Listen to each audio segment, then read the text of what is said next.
I'm Margaret Brennan in Washington, and this week on Face the Nation, Democrats head to their convention in Chicago as inflation cools, and the political back and forth over economic policies intensifies.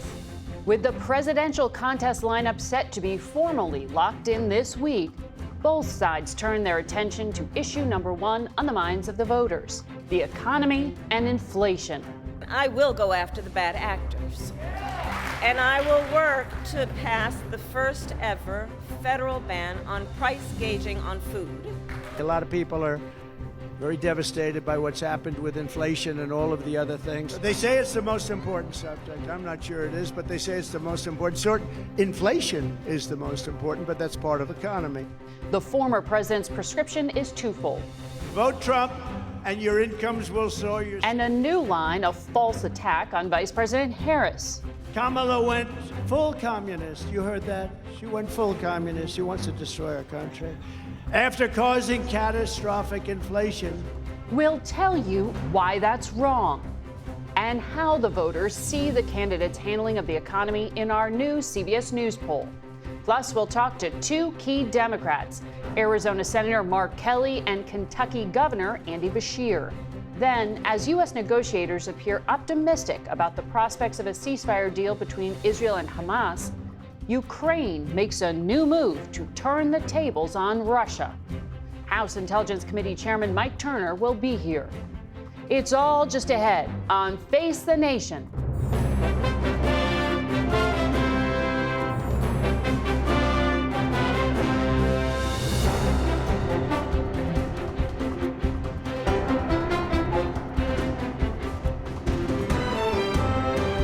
Good morning and welcome to Face the Nation.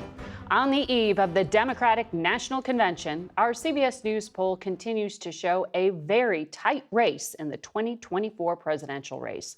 Vice President Kamala Harris is 3 points ahead of former President Donald Trump nationwide. But in those 7 key battleground states, which could go either way, the race is a dead heat. Joining us with more is CBS News Executive Director of Elections and Surveys, Anthony Salvanto. Good to see you here, Anthony. Good morning. So what do voters tell you is most important heading into a pretty unusual Democratic convention? So let's start by reminding everybody how we got here to what this is only can be described as a very close race. In fact, remember, the national vote doesn't decide the presidency. It's those battleground states. And if you unpack that and look at our estimates in each of those individual battlegrounds, what you see is close race after close race.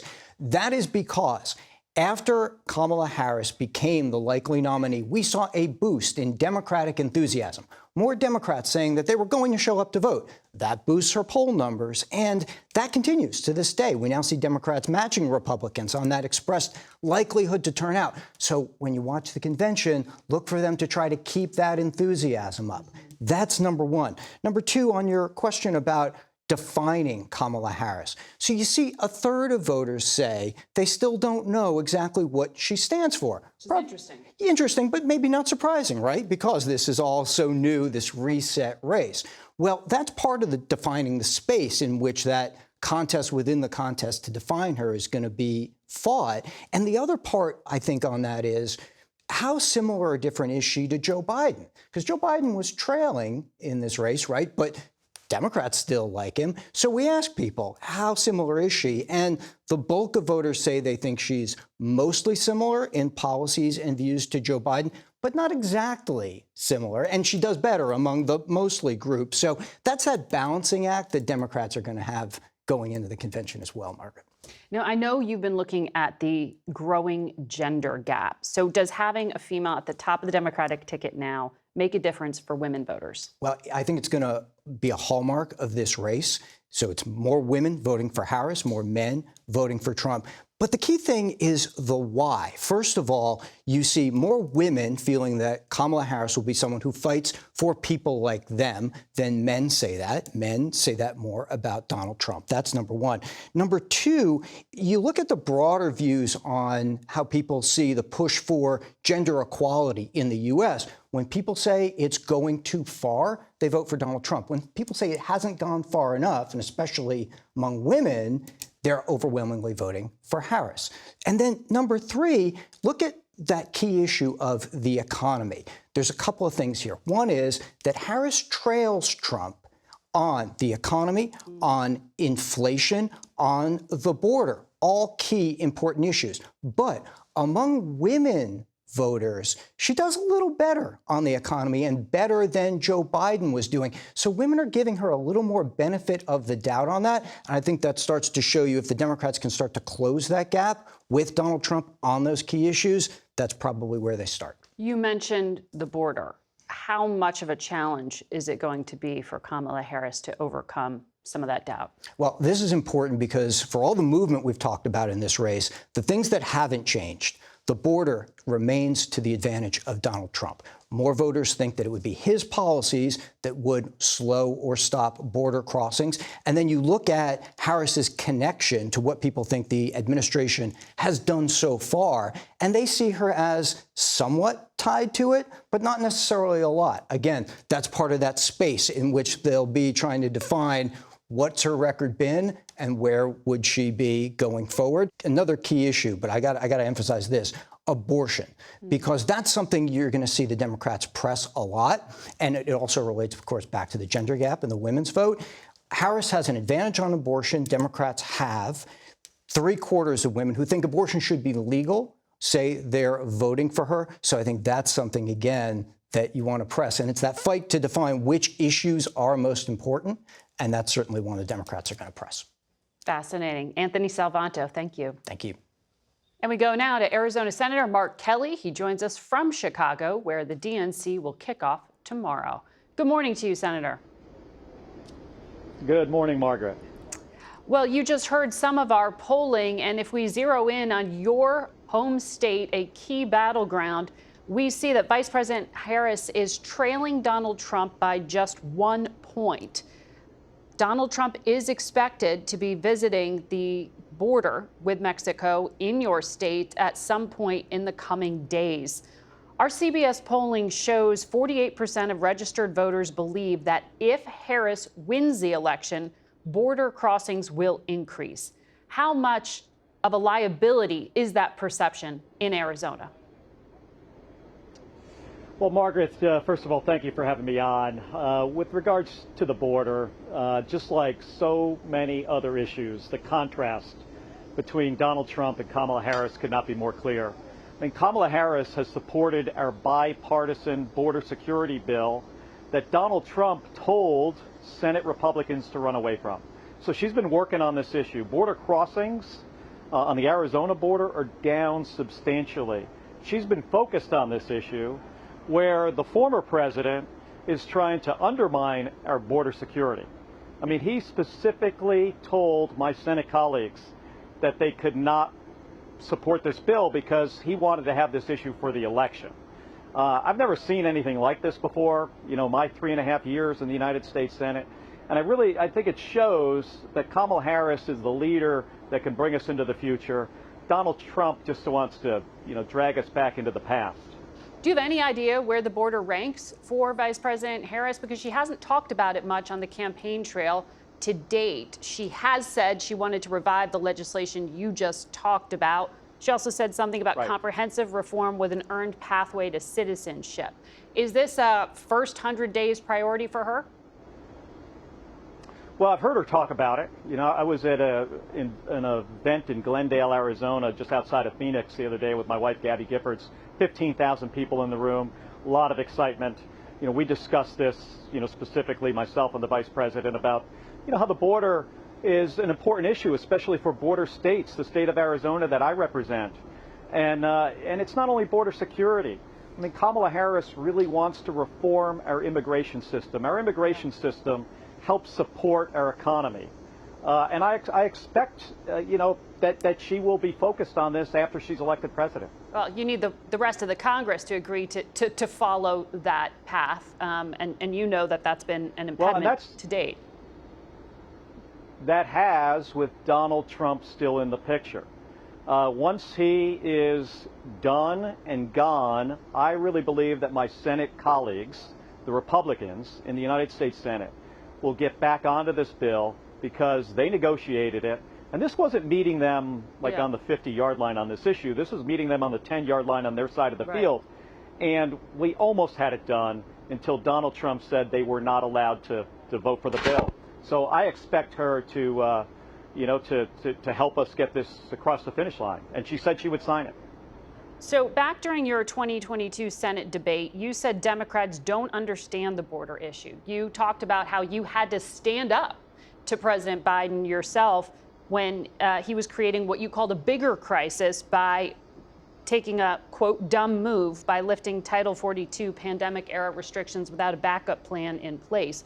Do you hold Vice President Harris responsible for those decisions as well? And how do you tell your fellow Arizonans to dismiss it when you said that was a legitimate complaint? Well, back in 2022, when we, had what I would consider a crisis on our southern border, I talked about this with my Senate colleagues, both Democrats and Republicans, and with the White House. And it was those discussions that enabled us to get to the point where we were able to negotiate a bipartisan agreement.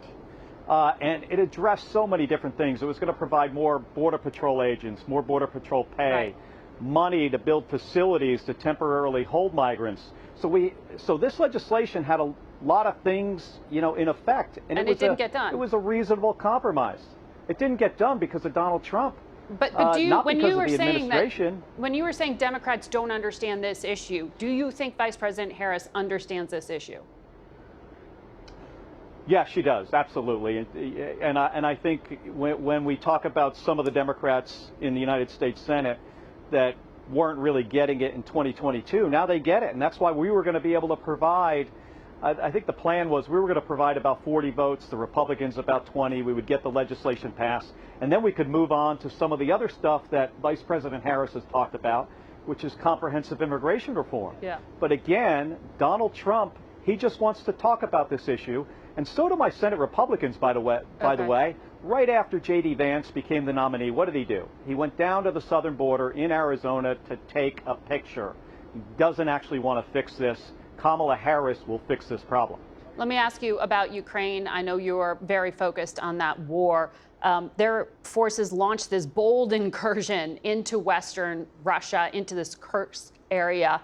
Are you comfortable with U.S. weapons being used on Russian soil? Well, Margaret, yes. I am at this point. The Ukrainians were illegally attacked by Vladimir Putin. He is intentionally killing women, children, old people. It was an illegal invasion. This incursion, let's characterize it that way for now. I don't think the Ukrainians want to intentionally hold Russian territory for a long period of time, but this really set Putin back on his heels. He has always tried to characterize himself as somebody that is going to protect Russia. I think his citizens are seeing the results of what he has done in Ukraine, that now they are somewhat at risk. Do you think 130,000 Russians have had to leave their homes? And at this point in this conflict, I think the Ukrainians did something unpredictable that could really change the tide of how this conflict's going to play out. A number of key former officials, including the former Supreme Allied Commander, General Breedlove, wrote a letter to President Biden last week calling on him to lift restrictions on the U.S. weapons provided to Ukraine to allow them to strike legitimate military targets in Russia. Would you echo their calls? Well, Margaret, those restrictions, some of them have already been lifted. And since the invasion now over 2 years ago, we have, periodically, as we should, reevaluate, how we're going to conduct ourselves with regards to the Ukrainians' use of the security assistance that we provide them. And I think it's appropriate to continue to look at what their needs are. How can we make adjustments? What new weapon systems are we going to provide to them? They just recently got F-16s. My hope is that over time here, the Ukrainians learn how to better deploy that weapon system, and we're going to see some positive effects from F-16s on the battlefield. The same is true for ATACMS and HIMARS and these other weapons. So, so periodically reevaluating, what we allow them to use is the appropriate thing to do. All right, Senator Mark Kelly, thank you. Face the Nation. We'll be back in 1 minute. Stay with us. It's like, that's not a policy. We're joined now by the chairman of the House Intelligence Committee, Ohio Republican Congressman Mike Turner. Good morning to you, sir. Good morning. Thanks for having me. Good to have you here in person. I want to talk about the election meddling that we have been hearing is underway.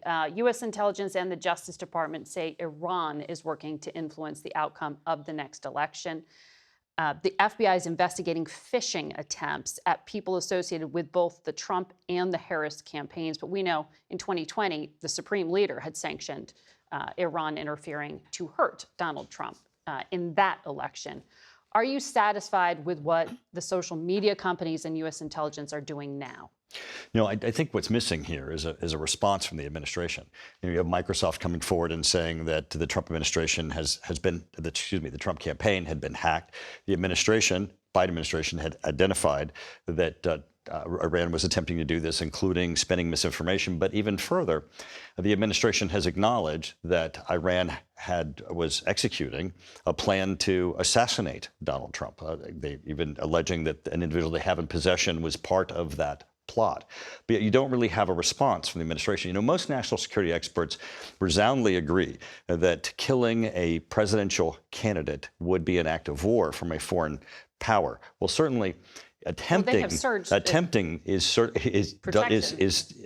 though does at least require a response. And this, the administration is both on the hacking side, on the misinformation side, and on the alleged attempt on Donald Trump's life is not holding Iran accountable. There's no red lines. So you don't count the arrest and prosecution of the individual who is recruiting This is not a law enforcement issue. assassins. Right? This is not a law enforcement issue. This is a nation state that the administration has identified as having executed a plot to try to assassinate Donald Trump and is undertaking misinformation, election interference, including hacking. This requires a response to the administration. You have oversight of the intelligence community. You can't talk about classified information, but are you suggesting here that there aren't even covert actions being taken against Iran? I'm saying that there is not a response that impacts Iran or that has a deterrent effect or holds them accountable. And that, of course, results in increased activity and an increase in emboldening of Iran to meddle in our elections and to I think, have people at risk in our country. What would you want to see? Sanctions or? At least, well, of course, you first to start with a statement by the administration, and then also you could go to, there need to be statements of red lines and understanding of what actions would occur, and then there does need to be action. I think the administration needs to look at what is their response going to be now that they're openly saying that they have in custody an individual they allege was part of an Iranian plot to assassinate Donald Trump. And those other officials associated do still receive protection largely from diplomatic security. In addition to his cabinet members that have been threatened. So the administration is approving that, though, is my point. But on what the U.S. intelligence community is assessing about interfering in the election, the director of national intelligence did brief reporters and said that Moscow has not changed its prior preference of candidates, which in 2016 and 2020 was Donald Trump.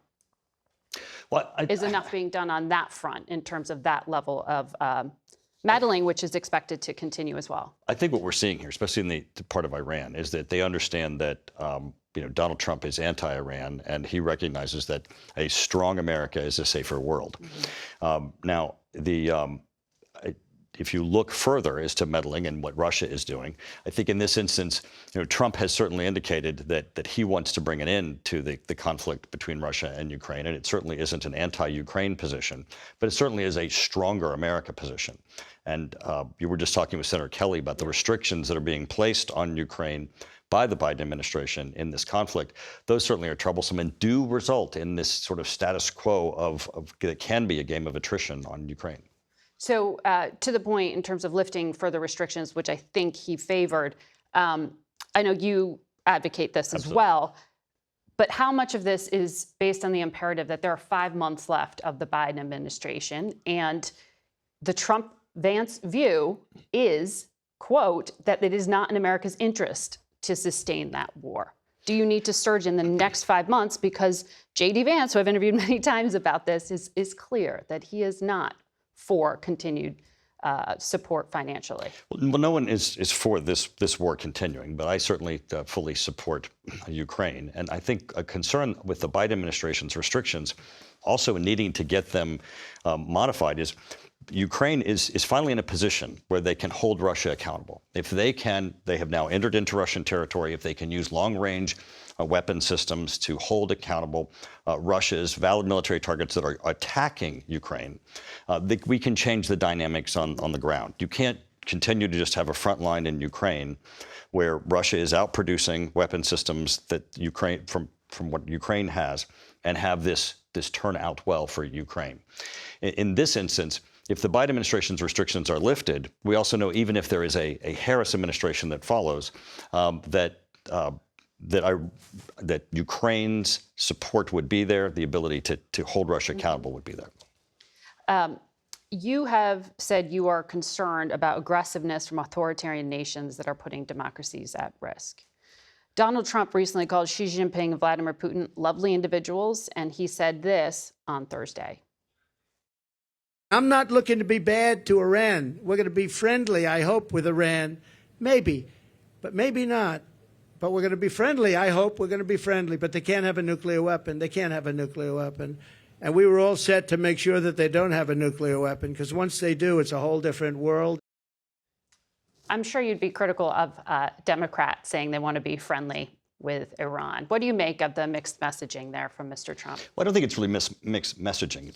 To acknowledge some of the strengths of your adversaries is not having weakness on your own part. In fact, Donald Trump, with the maximum pressure campaign on Iran, put the most pressure on Iran that they have had in any administration, both economically, militarily. They were on the ropes. Actually, they had restarted in their processes. They had slowed. What we see now with this administration, they might declare themselves a nuclear weapons state by the end of this year. With the reports news reports have been out stating that Are you saying that the Supreme Leader has changed his conclusion There is on a this? possibility, with the advances that have been made under the Biden administration's policy, that Iran could, reports are out that Iran could declare itself a nuclear weapon state by the end of the year. You would not have had that. Conclusion hasn't been made, has it? No, but you would not have had that under the Trump administration's maximum pressure campaign. The flexibility and freedom that they've had under the Biden administration has given them the ability to both try to influence our elections, actively try to undertake a plot to assassinate Donald Trump, and to continue their nuclear weapons and their nuclear enrichment programs. We've got to leave it there. Chair Turner, we'll be right back. Thanks.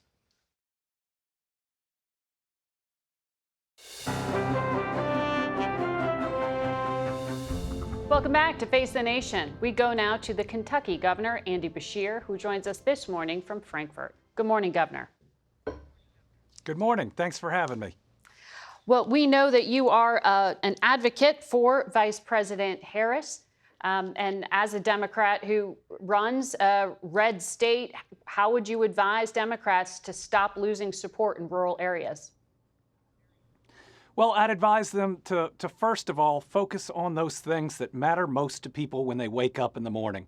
When people wake up in the morning, they're not thinking about this presidential election. They're thinking about their job and whether they make enough to support their family. They're thinking about their next doctor's appointment for themselves, their kids. They're thinking about the roads and bridges that they drive. They're thinking about the school they drop their kids off at, and they're thinking about the public safety in their community. That's why I'm so excited about the Vice President's new economic plan. I think it goes right to the heart of how you support your family, with 2 tax credit extensions or expansions that will help the middle class. It goes to affording health care and capping overall pharmaceutical costs. The bipartisan infrastructure law further helps us on the roads and bridges we travel. So very excited to support the Harris-Walz team. They're going to have a big victory. Well, to get many of those things done, the Vice President would need Congress to work with her. So those aren't quick fixes necessarily. But on the Harris economic plan that you mentioned, there was also this federal ban on price gouging on food and penalties for companies that exploit crises. President Obama's top economist, Jason Furman, was critical, saying the good case scenario is price gouging is a message, not a reality. And the bad case scenario is that this is a real proposal. You'll end up with bigger shortages, less supply, ultimately risk higher prices and worse outcomes for consumers. Do you know how this would work? I do, because I've been an attorney general just like the vice president. I pursued price gouging statutes and their violations when it comes to the price of gas in Kentucky, and we won and ultimately returned millions of dollars to our people. This isn't about trying to price fix. It's just making sure that the economy is operating the way it should, that this is really supply and demand, which we all respect. It's no different than what Teddy Roosevelt did in breaking up monopolies. It's just making sure we have the right regulations and tools in place to make sure everybody is playing the game fairly and by the rules. So it sounds like you're just talking about antitrust policy, which is something J.D. Vance actually supports. But Republicans, as you know, are accusing Harris of advocating for price controls, like in communist countries where the government sets a price rather than the marketplace. You just said it's not price controls, but can you explain then how you define what an excessive price is if you don't have a benchmark? Well, first, these are types of statutes that exist in state law. The Texas Attorney General has prosecuted price gouging violations, and I don't think anyone is going to claim that he is into price fixing, and neither is the vice president. This has to be evidence-based. Ultimately, you bring an action and you have to prove it in court. So you have to have the evidence that this is beyond supply and demand, that this is people taking advantage of us. Certainly, we've seen it after natural disasters in red states and blue states. It's just making sure that coming out of the pandemic or in difficult times that people aren't increasing the price of food just to make a bigger profit. All it is making sure that capitalism stays within the guardrails, and it's not new. We've been doing this in the states for a long time. So you also mentioned there some of the federal support for efforts already underway, including, by the way, electric vehicles, which I know Kentucky, you talked quite a lot about attracting some of these plants there. $11 billion invested in EV facilities. You've got at least 3 expected to open in 2025. What's the breakdown there of union versus non-union jobs? Well, all of the facilities are being built with union labor, thousands upon thousands of jobs over the course of that construction, which has taken years. Now, when the Ford SK plants open, that won't be union labor because of an agreement reached between Ford and the UAW, between CEO Farley and Shawn Fain, and we respect those agreements and their negotiations. Now, what it did mean is that 10,000 plus UAW workers in Ford's 2 other facilities in Kentucky got better wages, better benefits, a better life for their families. So we're excited about how the union and the company were able to come together to reach an agreement that works for everybody, and that's what we want to see, right? We want to see companies continue to invest because we need them, but we want them to be good jobs that support our families, and I think that's the outcome we got here. We've seen this interesting phenomenon, though, where red states, often right-to-work states like Kentucky have benefited from these federal investments and subsidies. But we don't really hear Democrats talking about that too much. Do you think that companies are opening plants in right-to-work states like yours because the labor is simply cheaper? I have never heard an employer talk about right to work in Kentucky. In fact, we've opened a number of facilities that have union workers. We see more and more companies using the building trades, union labor, to build their facilities. In fact, union membership has gone up in Kentucky each of the last 2 years, and certainly our building trades are busier than they have ever been. This may be the golden age of union labor in Kentucky, despite having those terrible statutes on the books. But my job as governor isn't to whine or complain about the statutes we have, but to go out and to build the best lives for our people. And certainly the bipartisan infrastructure law, the Inflation Reduction Act, the BEAD program, they require reasonable wages where employers immediately turn to labor, to organized labor, because they know they're the most skilled and the very best. And I'm now seeing better interaction between companies and organized labor than I have in decades. It's really exciting. And I know you'll be talking about labor and its role at the convention later this week. Governor, thank you very much for your time today. We'll be right back. We go now to Austin Goolsbee, the president and CEO of the Federal Reserve Bank of Chicago. Before taking on that apolitical role, he had previously served in the Obama administration. Good morning to you. Hi, great to see you again, Margaret. So, President Goolsbee, Barron's had a piece yesterday saying that the most consequential event this fall won't be the U.S. election, it won't be a war in the Middle East, it will be the Federal Reserve's decision in September to lower interest rates for the first time in more than 4 years. Is that a certainty? Do you think it is time to lower rates?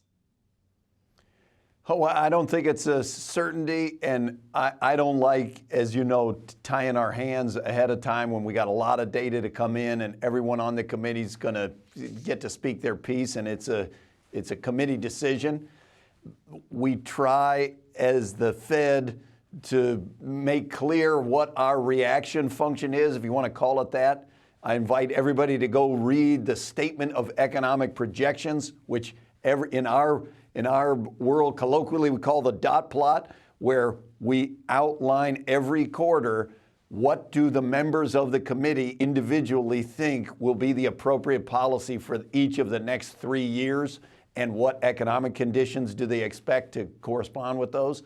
And we've been making clear for quite a while what economic conditions would be appropriate for us to cut rates, for us to hold rates where they are, and things like that. And I do think that we set an interest rate more than a year ago at a high level because we were fighting inflation, and the economic conditions today are very different than they were when we set the rate at this level.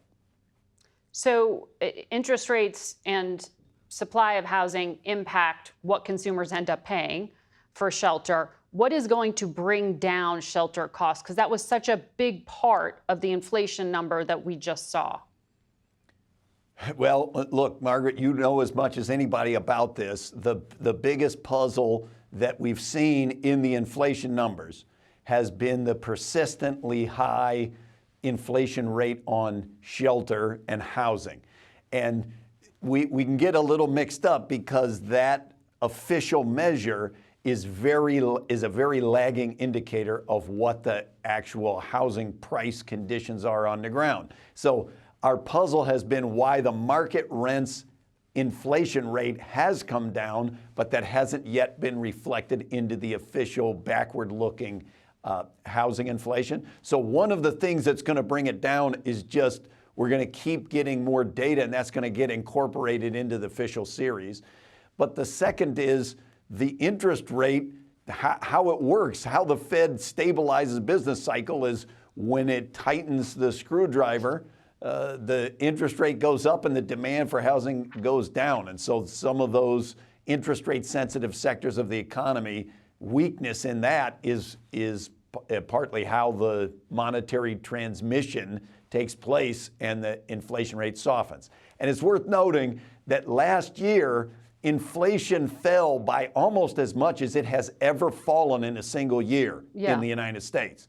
And that happened without a recession, which is unparalleled. So we're hoping to continue some of that as we go through 24. That's part of the delicate dance the Fed is doing here. Bank of America's CEO was with us last week on Face the Nation, and he told us his economists are no longer predicting a recession, but he did say there's a risk if the Fed does not start to move rates down. Take a listen. They've told people rates probably aren't going to go up, but if they don't start taking them down relatively soon, you could dispirit the American consumer. Once the American consumer really starts going very negative, then it's hard to get them back. He also said corporations aren't using their lines of credit due to the higher rates. What do you make of that caution?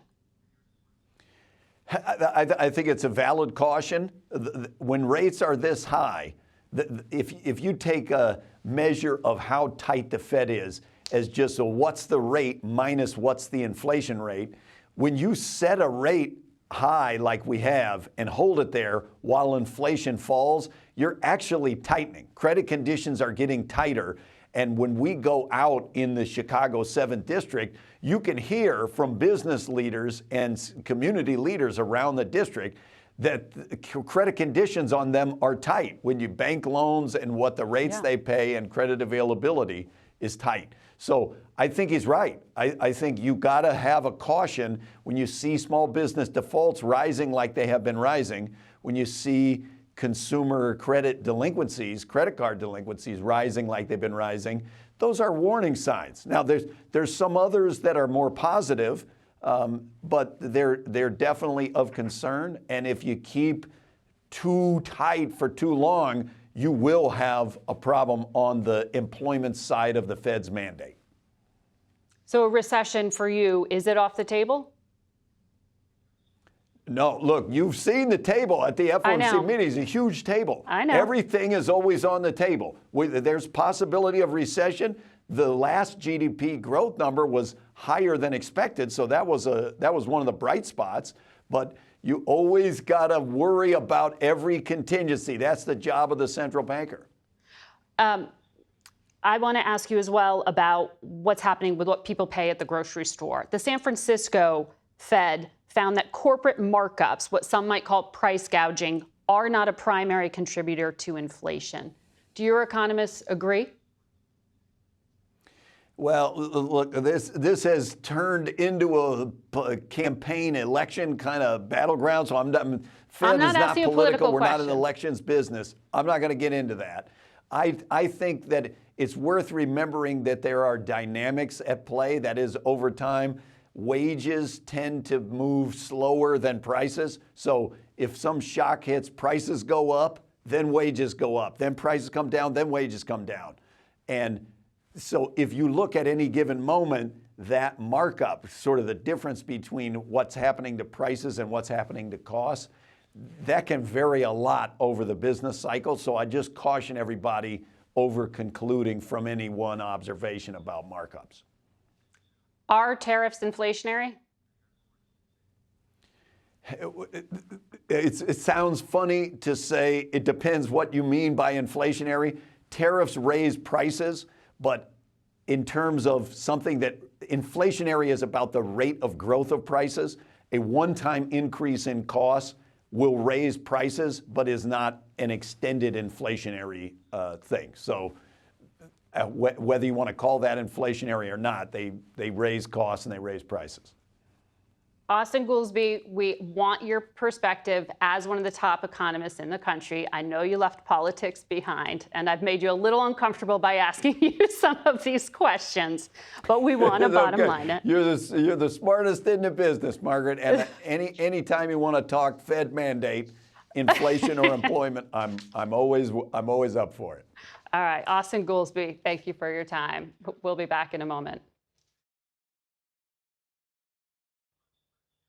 Fentanyl and other so-called synthetic opioids are the main driver behind overdose deaths in the United States, according to the CDC. But in light of the recent death of actor Matthew Perry from an overdose of ketamine, a controlled substance that can be used in clinical and therapeutic settings, there are growing concerns over the abuse of that drug as well. Joining us now to discuss it all is the head of the Drug Enforcement Administration, Ann Milgram. She's in New York this morning. Welcome back, Administrator. Thank you for having me. So you just had these arrests this week. As we outlined, ketamine is an anesthetic, but it can be used to treat depression in times. When you announced these charges, you said this was a case of where substance abuse began in a doctor's office and then it ended up in the street. How common is the abuse of ketamine now? That's right, Margaret. So in the case of Matthew Perry's death, we announced charges against the 5 individuals who we believe are responsible for that. And again, what happened there is it started with 2 unscrupulous doctors who were violating their oath, which is to take care of their patients, and instead supplying Matthew Perry with enormous quantities of ketamine in exchange for huge amounts of money.